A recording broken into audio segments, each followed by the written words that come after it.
What would you do if God asked you to do something you absolutely didn't want to do?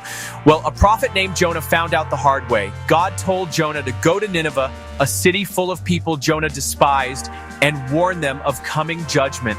But instead of obeying, Jonah did what many of us might do. He ran. He boarded a ship heading in the complete opposite direction.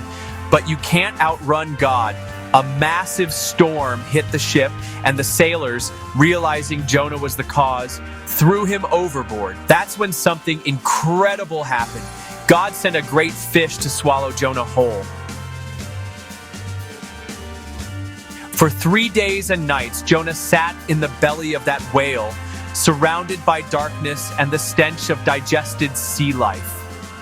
Jonah was terrified. He wondered if he would ever see the light of day again. He remembered the choices that brought him here, and regret filled his heart.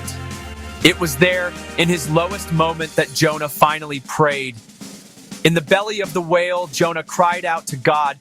He confessed his disobedience and pleaded for mercy, promising to follow God's will if given another chance. He repented, and God commanded the fish to vomit him onto dry land.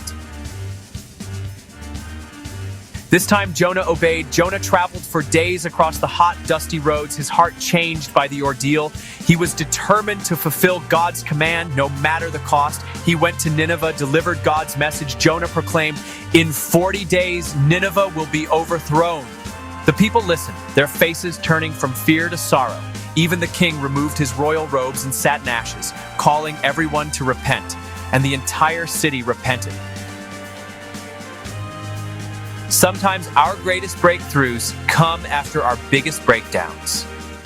When we stop running and start trusting, God can use even our failures for His glory.